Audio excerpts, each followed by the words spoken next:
Hello dears, let me start our next lecture. So in this lecture we will discuss part programming on CNC lathe machine.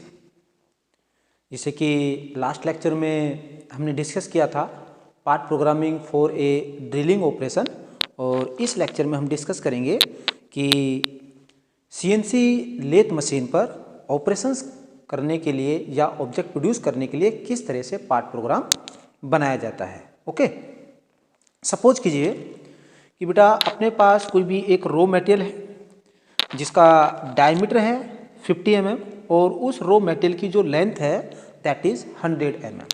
Okay, अब आपको इस raw material को means convert करना है in this design, means step turning आपको करनी है। तो मीन्स पहला जो स्टेप है उसका डायमीटर है 30 और उस स्टेप की जो लेंथ है दैट इज 30 mm।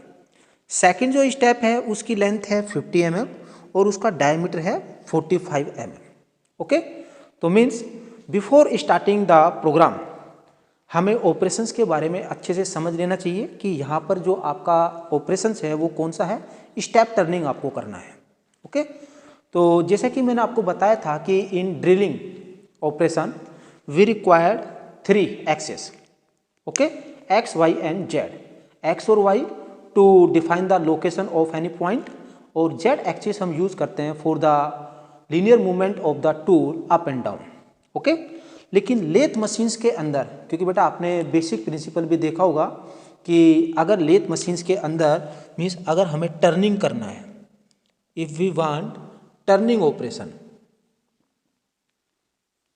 तो मीन्स टर्निंग के अंदर हम जो टूल को मूव कराते हैं, means in case of the lathe machine जो वर्कपीस होगा वो अपने एक्सिस के अबाउट कंटिन्यूसली रोटेट करता रहता है और हम टूल को लीनियर मूवमेंट देते हैं। ठीक है, लॉन्गिट्यूडनली फीड देते हैं या फिर क्रॉस फीड देते हैं। तो सपोज कीजिए कि ये आपका कोई भी एक वर्कपीस है जो कि चक के अंदर हमने इसको होल्ड और क्लेम किया हुआ है, लाइक दैट। ये इस तरह से हमने इसको होल्ड और क्लेम किया हुआ है। यहाँ पर आपके पास कोई भी एक टूल है। ओके, तो लॉन्गिट्यूडनल फीड इसका मतलब है parallel to the axis of the workpiece, कि मीन्स जो टूल का जो मूवमेंट होगा वो जो आपका वर्कपीस है उसके एक्सिस के पैरेलल होगा, मीन्स राइट डायरेक्शन। मीन्स हम राइट वार्ड या लेफ्ट वार्ड मूवमेंट देंगे, इस मूवमेंट को हम बोलते हैं लॉन्गिट्यूडनल फीड। जब हम लॉन्गिट्यूडनल फीड देते हैं तब हमारे पास जो ऑपरेशन होता है that is the turning operation. Means अगर आपको किसी वर्कपीस पर टर्निंग करना है, टर्निंग का मतलब क्या है, to ensure the uniform diameter of the workpiece for the entire length, कि जो वर्कपीस की लेंथ है कंप्लीट जो लेंथ है उसके हर पॉइंट पर डायमीटर यूनिफॉर्म होना चाहिए। तो उसके लिए हम करते हैं टर्निंग ऑपरेशन, और टर्निंग ऑपरेशन के अंदर जो टूल होता है उसे हम लॉन्गिट्यूडनली फीड कराते हैं। सेकंड हमारा ऑपरेशन होता है एक फेसिंग, जैसे कि आपने नाम सुना होगा फेसिंग। फेसिंग के अंदर जो हमारा जो टूल है मीन्स वो perpendicular to the axis of the workpiece, ये एक्सिस हो गया वर्कपीस का, इसके परपेंडिकुलरली मूव करेगा, इसलिए हम इसे बोलते हैं क्रॉस फीड। मीन्स जब भी आपको फेसिंग करना होता है तो जो टूल होता है उसका हम क्रॉस डायरेक्शन में फीड कराते हैं या मूव कराते हैं। अब है कि फेसिंग क्यों की जाती है, to find out the centre, means centre find out करने के लिए, या हम बोल सकते हैं टू प्रोड्यूस फ्लैट एंड्स को फ्लैट करने के लिए, या फिर to measure the length of the workpiece. क्यों, जब तक आपके दोनों एंड पर जो सरफेसेज हैं वो फ्लैट नहीं होंगे तब तक आप उसकी लेंथ को एंश्योर या मेजर नहीं कर सकते हो।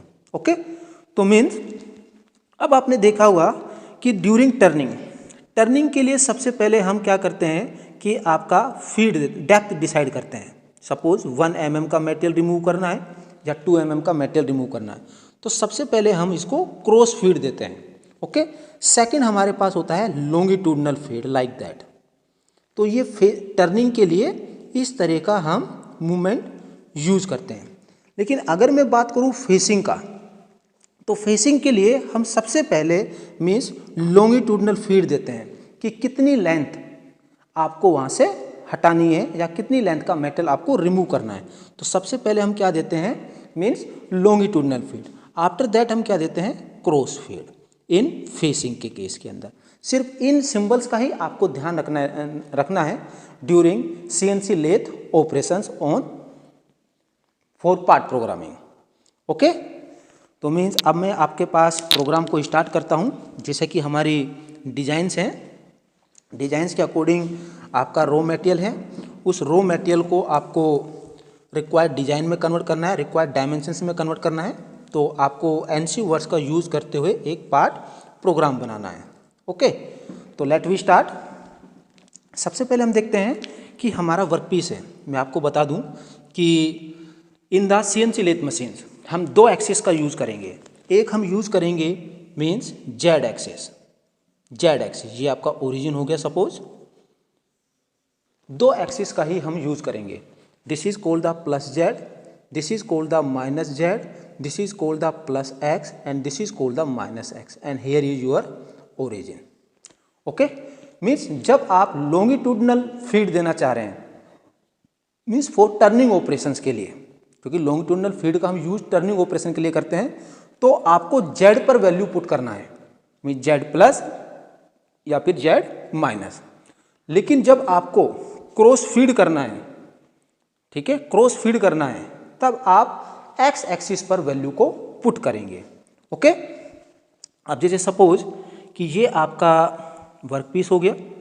ओके, यहाँ पर हमने क्या कर दिया कि this is plus x, this is minus x, this is plus Z and this is minus Z. Okay, तो हम यहाँ पर भी सेम पहले अपना जो टूल होगा मीन्स ये हमारा सिंगल पॉइंट कटिंग टूल हो गया, ये अपने होम पोजीशन पर है। सबसे पहले इसका रेफरेंस पॉइंट बनाएंगे। ओके, रेफरेंस पॉइंट पर लाने के बाद फिर हम क्या करेंगे, धीरे धीरे मशीनिंग स्टार्ट करेंगे।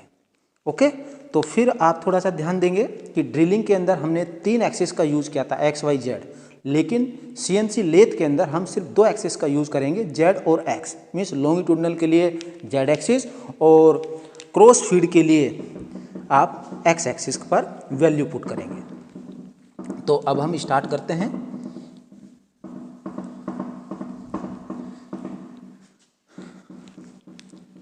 कि मीन्स सबसे पहले हमने हमारे वर्कपीस का ड्राइंग बना लिया है। ये हमारे पास वर्कपीस हो गया। ओके, ये हमारे पास टूल की होम पोजीशन हो गया हियर। ये हमारे पास क्या हो गया, plus Z and this is our minus Z, this is plus x and this is minus x. तो हम एक रेफरेंस पॉइंट लेंगे, यहाँ पर हमारा ओरिजिन है O।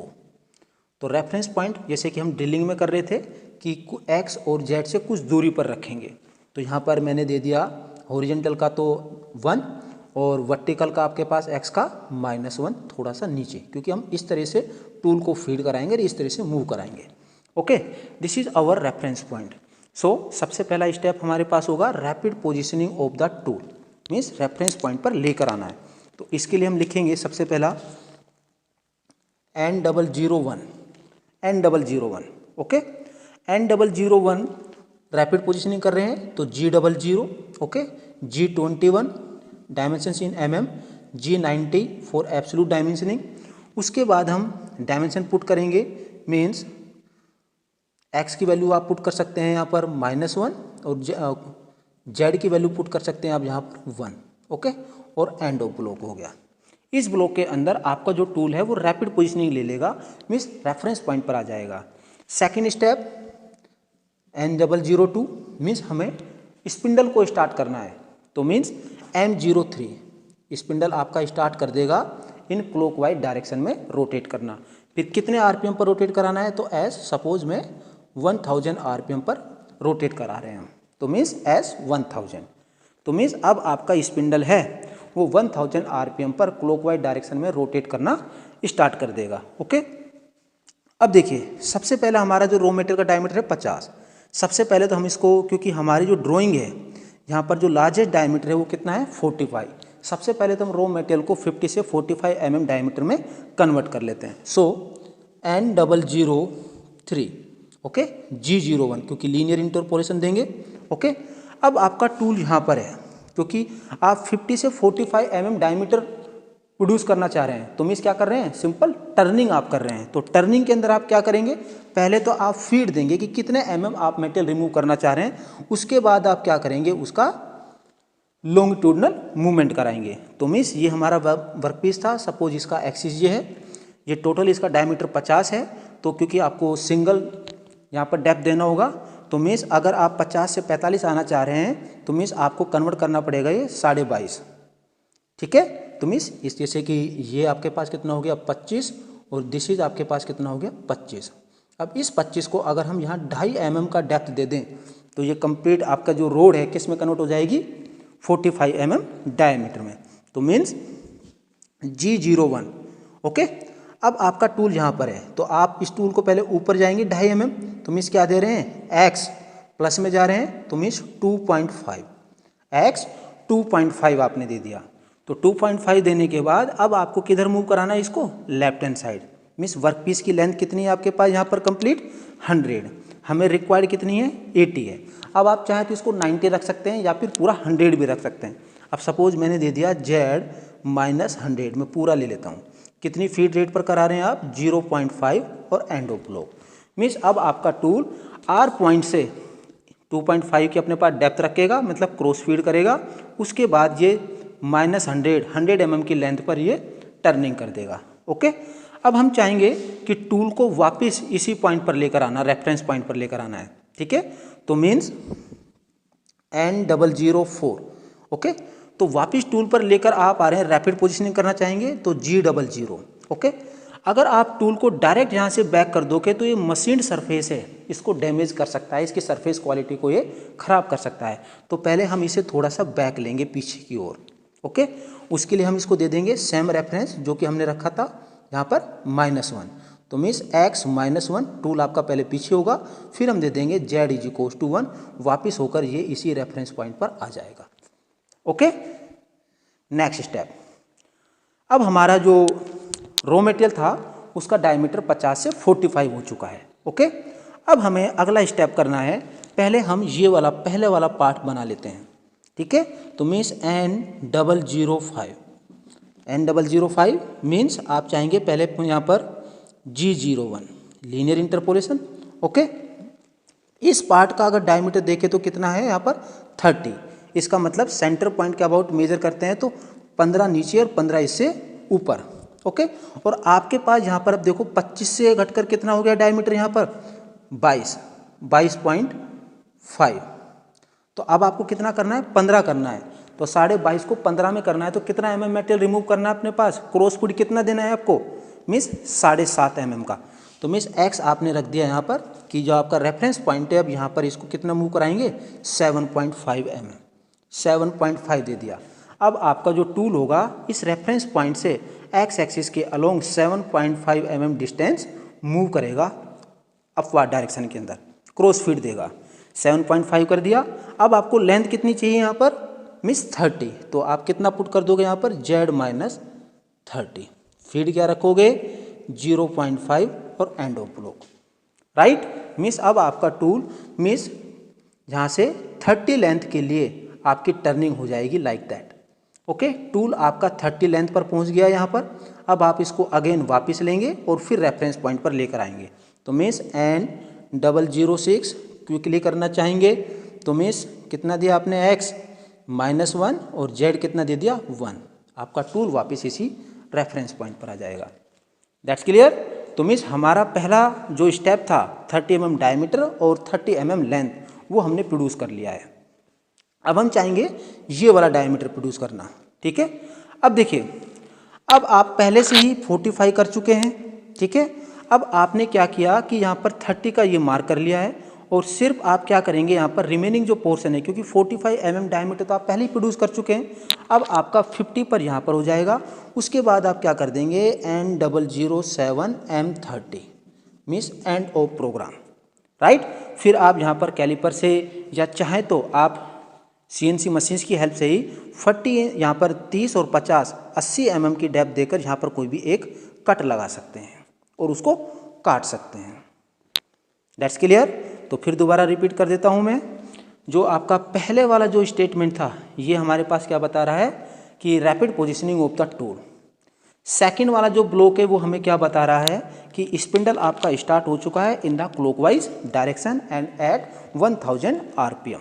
ओके, थर्ड स्टेटमेंट के अंदर हमने क्या किया है कि हमने 2.5 mm मेटल रिमूव किया है और कितनी लेंथ के लिए किया है, 100 लेंथ के लिए किया है विद द फीड ऑफ 0.5।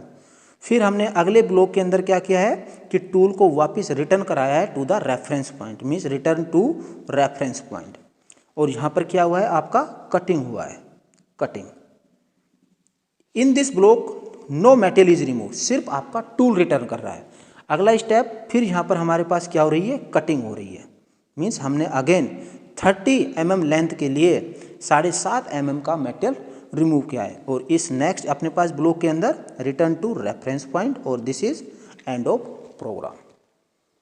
ठीक है, तो इस तरह से हम डिफरेंट टर्निंग के लिए भी कर सकते हैं, स्टेप टर्निंग, किसी भी तरह की ज्योमेट्री हो तो हम इजीली वहाँ पर पार्ट प्रोग्राम को डिजाइन कर सकते हैं। Okay, thank you.